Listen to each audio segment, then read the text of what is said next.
Well, good morning and welcome to our series, The Really Wed Game. And the series is entitled When the Honeymoon is Over and the In-Laws Are Too. And we've been talking about the realities of marriage. You not only marry your spouse, you marry into their family as well. So as we continue in our series of The Really Wed Game, we're going to play another game this morning with a real couple here from Horizon. Can we give a warm Horizon welcome to Amy and David Loke? Come on down. Join us. We are going to play the infamous shoe game. Thank you guys for being with us. Thank you. So if you want to both take off a shoe and hand it to the other person, I'm going to ask a series of questions. They're going to be back to back. If they think that the statement applies to them or their family, they'll hold up their shoe. If it applies to the other person's family, they'll hold up that shoe. As an added dilemma, both of their set of in-laws go to our church and are sitting in the front row. So this will be particularly interesting as we go through the questions together. All right. Every time you get one the same, I will give you a point. We'll see how many points you can get in the next few minutes together. Here we go. You guys ready? Yep. Yeah. All right. Between the two of you, who talks the most? Oh, okay. We got a clear winner, and that's your shoes right there. Okay. Point for that one. Who is the better cook? 2 points. All right. Who has lied and said you liked something the other person made to find out months or years later that it wasn't quite as much as you liked it? Okay, that's something I did to my wife one time. I get to no points for that. Happened, actually. She made squash our first year of marriage, and I went, I hate squash. That's better than I thought. What did you do? And about 2 years later, she kept making it. I'm like, okay, I don't like it. I don't like it. All right, who has a shorter fuse? Yeah, what a cop out. No points for that one. All right. Who's the first to cry at an emotional movie? Point. All right. 4. Who is more emotional in general? Okay, point for that one. Who's the better driver? Whoa! Who's the better backseat driver? Man! All right. Who's been in the most car wrecks? No looking! There's no looking! I don't know. You just got to guess then. Me, then. All right. Man, you guys are good. All right, in-law question. Whose in-laws will stop by unannounced? No looking. There's no looking. I'm not giving you a point for that one. All right. Whose in-laws tell the most stories? Whose in-laws have the best sense of humor? Oh, okay. All right. Can't go Whose there. in-laws have the best marriage? All right, yeah. Whose in-laws would you want to live for a year? All right. Well, all right, 3 more questions. All right. I'm not giving you any points for the in-law questions, by the way. Who mentioned marriage first? All right, point. Wow, 9. Who typically controls the TV remote? All right, point. Wow, well done. Who's ever watched ahead on a TV show that you said you'd watch together? Oh, you did not get it the same. Oh, you guys need to talk afterwards. No point for that one. And last question, who's most likely to wake up grumpy? Point. 11 points. Can we give them a round of applause? Nice job, guys. Thanks for being here. 11 points. Well done. Well done. Well done. Well, we're going to continue in our series, and we're going to look at the difference between the first 3 years. They both got married here on this stage 3 years ago. The difference between married 3 years and being married, 24 years I've been married. And we got both of their sets of families been married over 30. And so we're going to continue talking about those original vows we made to each other. And those were important vows. 10, 23 years later, what does it look like us to continue to find out how we can extend grace to each other in family? How we can learn how to accept each other's family? How to go back to that original vow we made to each other, what marriage is about, and create the environments in our family and extended family that extends that kind of love and understanding to each other. And Ken Kinkin's with us today. He's going to share how David did that in his life and his extended family as well. So as you think about this next song, think about your future marriage if you're not married, your vows you made 10, 20, 40 years ago, and what that meant to you then, and how to recapture the magic of it and the commitment of it as you hear this song. Wow. Okay, that was pretty stinking cool. Kenny, do you know who wrote that song? Paul Stokey from Peter, Paul, and Mary. Wow, that is Way awesome. before your time, dude. That is too cool. That is just an awesome song, and I've heard that at several weddings, and that's awesome. It's great to be back at Horizon, and I got to say that when Chad had told me about the series, I was like, that's fantastic. That is awesome. I want to be a part of that. And then he told me the passage he was using in 1 Samuel, and I'm like, I don't remember that being really a marriage passage in the Bible. And then today, and he says, I want you to share about how Saul, when David and had done the Goliath thing in the last 2 weeks, if you haven't heard it, go back and listen to him. I've so enjoyed Chad speaking on that, just kind of bringing us up to speed about where things were. David kills Goliath, and then he's promised Saul's daughter, and then he marries the second daughter, and Saul gets jealous, and he literally, and today, I want us to just take a look at really two decisions for us to challenge ourselves with and ask ourselves, where am I? Because here's the basic truth. Jesus said, I came that you would have life and life to the full. Now here's the question I want us to start asking, and we'll unpack this a little bit. Do you consider your relationships abundant and full? He says, because when you know the truth will set you free. Do you feel free in the most elating way within our marriages, within our relationships? Or maybe if you're single here today and you're like me when I was in my 30s going, Lord, what's wrong with me? I mean, I want this. I have this desire for it, yet it's not happening. And what God showed me through that was that He really is wanting us to experience that. And what we're going to look at is going to do that. But I want to just kind of hit the passage here real quick. I'm going to do a brief overview of this. So Saul is jealous of David because David killed Goliath, and everybody's like, woo, go David. And Saul's like, I'm the king. What the crud is this? And so he starts literally being jealous to the point of David's in his chambers one day playing his harp, because he's not only a great warrior, he is a musician too, and he's playing his harp. And Saul's sitting on the throne watching David, and he's spinning his spear, and he's like, man, I don't like that guy. He literally throws his spear at him to kill him. And David dodges it, and he did it twice. Now, I don't know how your father-in-law is with you. That's just not a good situation. And so David kind of catches the clue and goes, I don't understand this. All I'm doing is what he's asking me to do. I'm going to fight where he says fight. I'm doing everything he tells me to do. I don't understand. And then Saul, the king, puts together 3,000 of his most vicious, awesome warriors and starts chasing David to kill him. And twice this happens where David's running away from him. He's in this desert, and literally like Saul's coming. He's got the 3,000 with him, and he's going to kill you. Now, here's the practical application for you and I. If your father-in-law shows up your house with 3,000 Navy SEALs to kill you, here's what you do. All right. So David literally, he's hiding in a cave. Saul's like, I gotta go potty, and he goes into the cave. And David sees him there, and the guys that are with him, which are 400 guys, they're like, God has delivered your enemy into your hand. Kill him. He's vulnerable. Kill him. And he's like, I'm not going to do it. Even though his father-in-law was literally out to kill him, he's like, I'm not going to do it. But he does sneak up behind him. And I don't know how this all played out. I know he's doing his deal, and he took off his robe, or he had his robe, or anyway. David cuts off a corner of his robe while he's not paying attention. And when he leaves, David runs out and he goes, Saul! And Saul's like, they're like, there he is, let's get him. And he goes, why are you trying to kill me? He says, look at this. Even though you're that way, I'm not going to reciprocate, because the relationship is more important than the circumstances. And I'm not going to kill you. I've got this cut off of a garment. You might want to check yours. And he's like, what the crud? And he goes, I could have killed you, but I didn't. And Saul's like, man, I'm so sorry. I love you. You're David. I love you. And then later on, he's like, okay, get the 3,000 together. We're going to go kill him again. And they chase after him.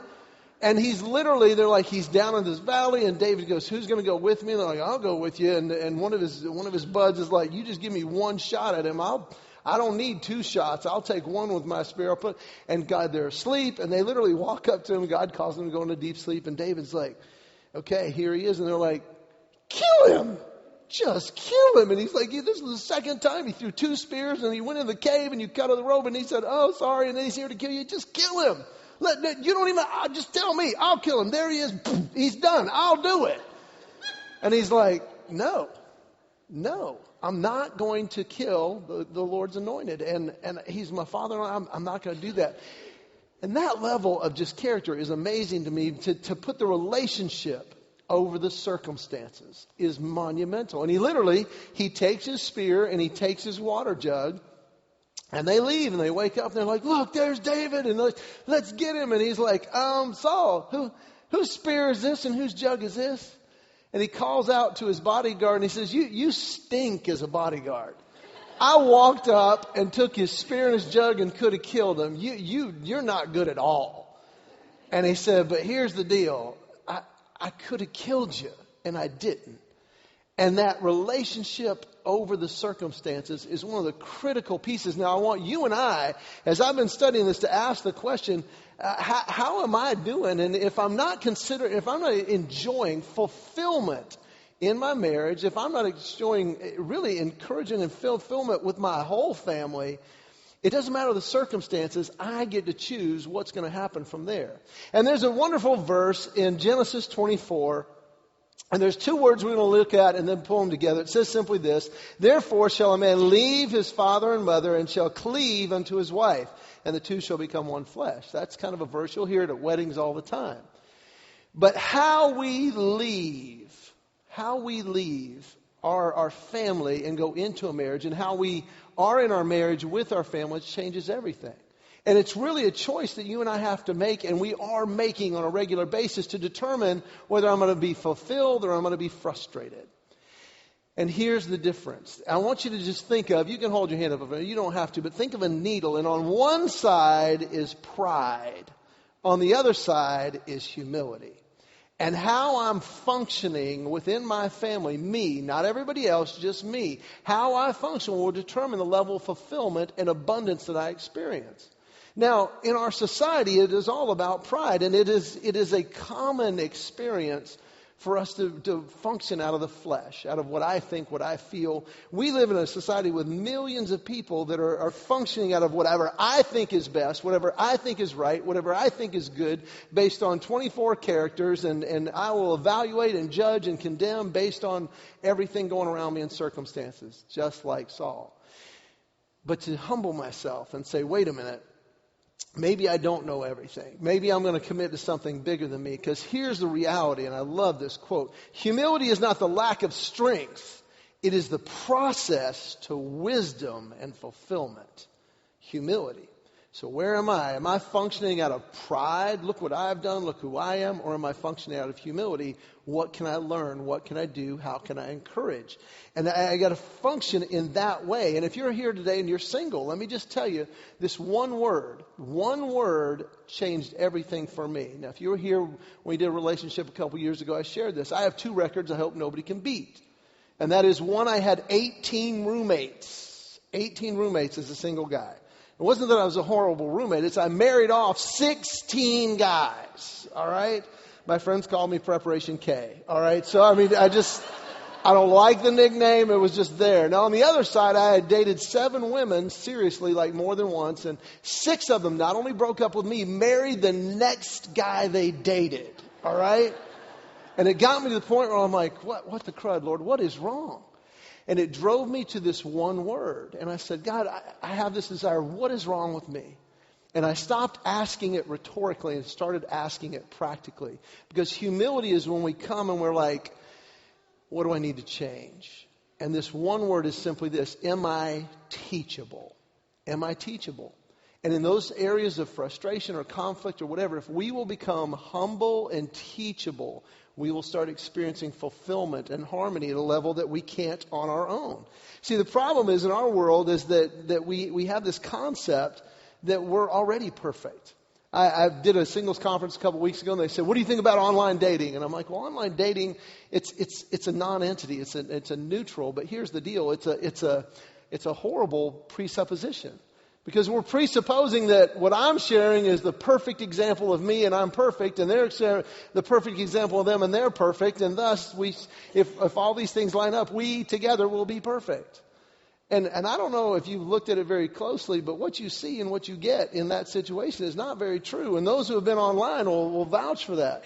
And also, I love a friend of mine, a comic out in California, Paul Aldrich, shared it this way. He was single till he was in his late 30s. He goes, I'm tired of people trying to fix me up. Because their presupposition is, well, I like you and I like them, so you'll like each other. And he goes, it doesn't work. He said, I like dogs and I like food, but I don't like dog food. Okay? I mean, it doesn't work that way. And I've got to get honest with myself and say, okay, Lord, where do I need to change? And I love this verse in Proverbs 11:2. It said, when pride comes, then comes shame. He says, but with a humble is wisdom. But with the humble is wisdom. I want to read the amplified version of that. It said when pride, this is a version where they take the original language and they extrapolate on what the original words mean. It simply says this: when pride comes boiling up with arrogant attitude of self-importance, then comes dishonor and shame. But with the humble, the teachable, who have been chastised by trials and who have learned to walk humbly with God, there is wisdom and soundness in mind. And when I take that step of I want to be humble, now here's the deal. This idea of pride is that, well, if this is what I think, this is what's right, this is what's good based on who I am. And here's the deal. We've got to get to that point of humility. I was with a buddy of mine who was a pastor. And we were out at lunch or something. This couple came up. They said, oh my gosh, are you Pastor Williams? And he goes, yes, I am. And I said, we got a friend and they said that you might marry us. And he goes, well, I do marriages. Yes. He said, so, tell me real quick, when are you getting married? They said, in a month. And he goes, wow, that's really quick. He said, well, usually if you get married in my church, you have to go through some premarital counseling. And I'm standing there, I almost laughed out loud. She goes, oh, no, we're good. She said, this is his third marriage and my second. We've already done all that.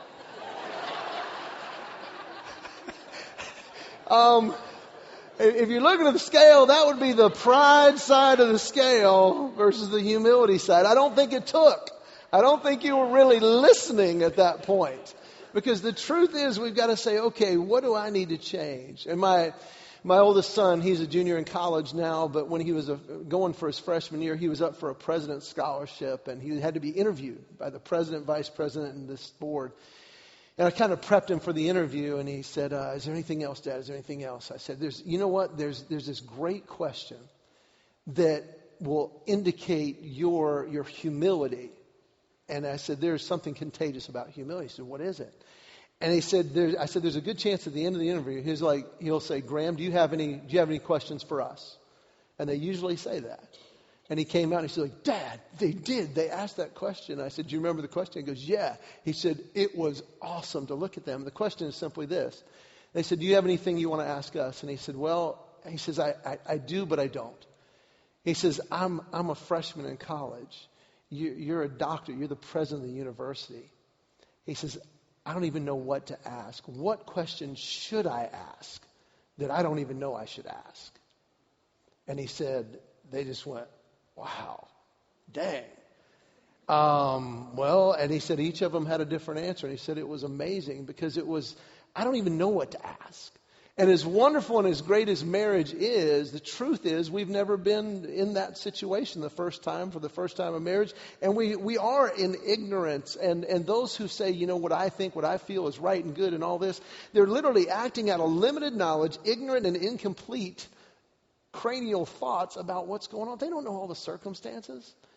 And when we move towards that humility, it changes everything in us. And David had that sense within him. David in 1 Samuel 26:20, he literally, in that process where his father-in-law is out trying to kill him, he had this humility of going, I know who I am and where I'm from. And I'm the youngest son of the least family in the least part of the entire country. Who am I? And you're putting together 3,000 forces to come kill me. And he says this in 1 Samuel 26:20. He says, so then do not let the blood fall to the earth before the face of the Lord. For the king of Israel has come out to seek a flea, as when one hunts a partridge in a mountains. And in the other part, he says, you've come out to seek a dead dog or the flea on a dead dog. Who am I? Who am I? He understood his position. He had this humble mindset and this humble heart. And if you and I will take that and say, okay, if I'm going to leave with an attitude of humility that I've got a lot to learn, that changes everything. It changes it no matter the circumstances, no matter who else is involved. If I come at it humbly, it changes everything. And then the second is that word cleave. And how I cleave, how I come together, changes everything. Am I going to come in an area of arrogance or confidence? And that's a tough one to define, but I would define it this way. I was talking to another buddy of mine, John Brandy, and he's another comic. We were on the road together, and he says, you know what, I've been reading this article, and there's this thought out there that women love to be mistreated. And I was like, have you tried that with your wife? I mean, how's that working out for you? And he's like, no. He says, but it really bears some consideration. He says there's this whole article. It's not a Christian article. It says, hey, here's the deal, that women are drawn to bad boys. And they hang around guys who treat them poorly. And I said, you know what? I've seen that. I've seen that truth. But here's the deal. And as I got into it more and prayed through it and looked at it, here's what I've discovered. Women are wired to be drawn to confidence.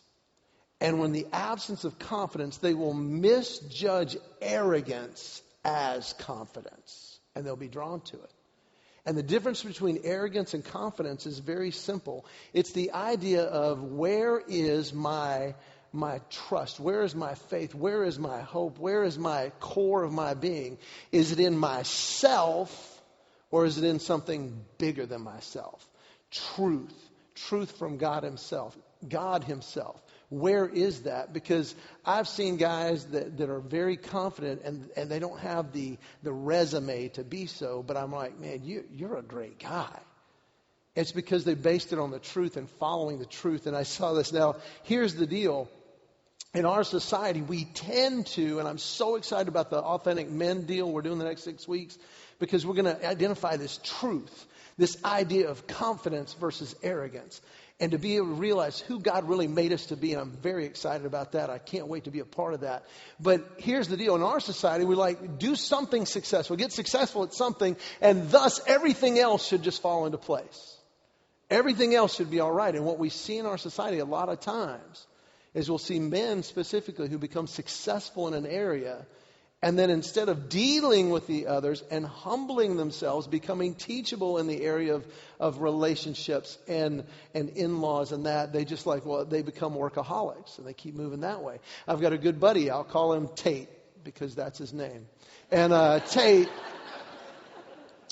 was an actor in Hollywood for a little while. He came back and he started a shoe company that's now an international shoe company for women's athletics and is tremendously successful. Didn't get married till later in his 30s, and he found the perfect version of what he thought was the wife. And he and I had lunch about a year after he'd been married, and I just said, man, how's it going? Now, here's super hyper successful businessman. And I said, how's it going? And here was his answer. And he goes, well, I mean, you know. And I was like, no. I said, what's going on? And he said, well, let me just say this. If you ask a question that you want an honest answer, expect an answer you don't want to hear. And I said, wow. I said, how's that working with your wife? And he said, not real good. And I was like, I can't imagine why. Because here's the deal. He was functioning out of arrogance versus confidence. Arrogance saying, you know what, here's what I think, how I am, versus who is God and what does He say, and how do I relate the way He longs? Am I cherishing? Am I nourishing? Or am I functioning out of arrogance? In this, David was in the battle in 1 Samuel 17. He comes to the front lines, and there's Goliath. And it describes Goliath. This man was over 9 feet tall. The armor he wore weighed over 125 pounds. And David is a little shepherd. But see, David was not arrogant. He was confident. And he walks up, and he's seen this guy who's walked out for 40 days, and everybody's like, oh my goodness, look how huge he is. I'm not going down there. He will kill me instantly. They said just his spearhead was 15 pounds. I mean, this is a massive man. But see, David was not looking through the eyes of himself. He was looking through the eyes of God. And I want to make sure, in let me get the right, 17:26. In Samuel 17:26, David writes this, "Then David spoke to the men who stood by him, saying, 'What shall be done for the man who kills this Philistine and takes away the reproach from Israel?'" And this is my favorite line. He said, "Who is this uncircumcised Philistine who should defy the armies of the living God?" His faith was not in himself. It was in God. And he's like, who is this guy? He's standing against God. He's not standing against me. He's not standing against you. He's standing against God. And that level of confidence, not arrogance, was here's what's going on, and I get it, and I'm going to step in, and I'm going to take up for this. It says this in 1 Samuel 18:14. It says, "And the Lord was with him." And if you read this story, I encourage you, this is one of the best books I've ever read. It's a great story. Read 1 Samuel, the whole thing. But you'll see there probably 3 or 4 times through that, and it says, "And the Lord was with him." I shared this last time I was here in Psalm 23. One of my favorite parts as I was going through open heart surgery was, "Though I walk through the valley of the shadow of death, I fear no evil, for you are with me." One of my favorite verses has become Isaiah 41:10. And God says, "Do not fear, for I am with you. Do not be dismayed, for I'm your God. I will strengthen you. I will uphold you. I will be there at my righteous right hand." And it's like, wow. So this with is the difference. So am I depending on myself, which is arrogance, or am I depending on God? And am I really in that relationship with him? Because if I depend on that relationship, all the other relationships, when I get to that point of saying I'm going to function out of confidence, not arrogance, takes the difference. Now, here's the deal. If I choose to realize, and I'm like, man, I'm on the pride and arrogance side, here's the results of that: jealousy, rage, anger, clouded judgment, and a lack of truth. And we see that in Psalm. When you read this story, it's there. If I choose to say, okay, Lord, where do I need to change? What do I need to do? Then what happens is we find wisdom and success and peace. Now, when we weave those two together, humility and confidence, or arrogance and pride, we're going to see the weaving of that will either end in turmoil or peace. Now, I wanted to encourage you just for a second. Think about those maybe in your family. Maybe it's in-laws. Maybe it's even a spouse right now. Maybe it's a child where you have turmoil. Ask yourself, would I like to experience peace? The obvious answer is yes. Then ask the question, am I willing to humble myself and say, God, help, because I don't know what to do here. And Lord, I want to be confident, and the only confidence comes from your truth. So will you show me in your truth where I need to change, what we need to do here. When we do that, it changes everything. I have a friend from college that was a mayor in a small town in middle Georgia, not a small town, a mid-sized town in middle Georgia. And I love this. He said, Ken, my first week in office was brutal. He said, I followed a mayor who is now in jail, and he literally extorted money from the city. And I had hundreds of people saying, I want to meet with you. And he says, they lined up to come in my office. After about the third or fourth one, he literally said, okay, give me 5 minutes. And he said, I got on my knees behind my desk. I said, God, help. I don't know what to do here. And he says, Ken, I really think God gave me this. And he said, I literally humbled myself. And I said, Lord, what is your truth? And he said, this came to me, and it wasn't there before, and I believe it was from God. He said, the next several people that came in, I started this process. They would come in, he said, sit down. They started their problems, and he goes, okay, I want you to tell me the problem, but here's what I want you to do. I want you to point at me while you're doing it. And they're like, okay. And he says, now I want you to point at me and tell me every detail of it. And they're like that, and they start dropping there. He said, no, keep pointing at me. And they're like, pointing at him, and they keep pointing at him, and he's like, oh, wow. He says, now, let me just say, I totally agree with you.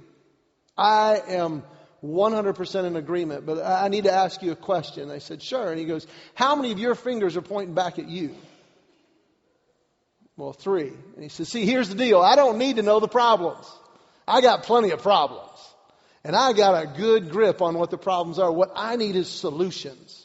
And I need people to bring me solutions. So here's what we're going to do. Next week at the same time, I want you to come back with 3 solutions. And which one you think is the best of those 3 solutions. And I want you to tell me how I can help you bring that change. He said, Ken, over 300 people walked through my door. One came back. He says, because we live in a society with a death grip on the obvious. And he said, but we need people who are humble and confident, saying, okay, I'm willing to humble it. I don't know the solutions. I'm going to pray through it. I'm going to get there. And I remember this as well. There was a church in our area, and I'd counseled both sides, and it was frustrating. And this pastor, this young guy that I'd actually put in the position, he said, they're doing this wrong, and they're doing. I'm like, you know what? And there was a lot of tension. But God was still moving in this area, and he says, I want you to come as we start this new work. And I said, absolutely. And I got there with probably about 150 people, and I told him, I said, I want you to do me a favor right now. And I want you to, if you want to do this exercise, it's good. I want you to think of the person that is the most frustrating in your world. I mean, that if they were eliminated, life would be better. Okay? I want you to get that first. And I want you to literally take your fist. I want everybody to take your fist, even if you're not going to think of a person, take your fist for a minute. And I want you to think of that person, not two, just one. Okay? I got two people I want to do. Okay, you can do two. I want you to think about them. I want you to get them clearly in your mind. And I was telling this group this, and I said, this is the person that if they didn't do what they did, you would not be hurt. If they didn't do what they did, you would not be frustrated. If they didn't do what they did, there would be no hurdle. And I want you to get that firmly in your mind. And man, there were some people out there, okay. I said, I want you to get it so clear that if I brought them in front of you right now and said, you can do anything you want, you would punch them in the face. That's that person. I want that person in your mind. And they're like, okay. I said, now here's what I want you to do. I want you to let it go. Let it go. Because here's the deal. God knows. God is sovereign. And He has forgiven me. And it doesn't change the circumstances. It may not change the situation, but guess what it changes? Me. Because when I release the prisoner, I find the prisoner was me. Because here's the deal. I love the way my brother Ken Williams shared this. He says, bitterness and frustration is drinking poison, hoping the other person dies. And we're drinking the poison. And that humility is saying, okay, God, I believe you're so big that I'm going to let this go because you're going to deal with this. David said, God, I'm not going to kill him. I'm not going to kill him because I trust you over me. And I'm going to be confident in you and what you can do, not what I can manufacture. And when I get to that point, it changes everything. There's a verse in Matthew that says, if you know somebody has something against you, leave your offering, go to them, and make that right. Reconcile that. It only takes one in the equation to do that. And if I'm doing it this way, in Luke 6:35, Jesus says, love your enemies and do good and give, expecting nothing in return. That's humbling ourselves to say, God, I trust you to do for me. Even if you don't, I trust you that you're sovereign. If I'll get to that point. I want to give you one quick example of how in our marriage, my wife and I really got through this. We're in Isla Mujeres, Mexico. It's this private island. Every day we did something fun and different. One day she goes, I want to paddle board. I'm like, all right, let's paddle board. And we go down to the little beach there, and Juan was there. He goes, Mr. Ken, it's so nice to see you. You want to paddle board? I got to paddle board. You'll get a paddle board. And he says, okay, here's the rules. See the dock way over there? No go past the dock. And then over by the dolphins, no go past that dock. And then about 80 yards out is the current. No go past 80 yards, you end up South America. It's a strong current. And we get on the paddle boards and we start going, and my wife says, I want to go see the dolphins. And so we go over to the dolphin dock, and we're as far as you can go, and we're looking at her. It was one of the most incredible things I've ever seen. The front two rows, there's 8 dolphins right there. I'm like, this is so cool.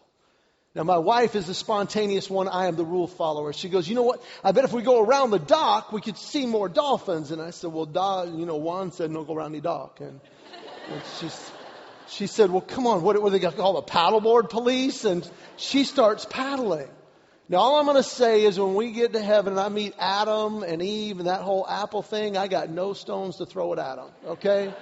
Because all I did was like, okay. And I just went right with her.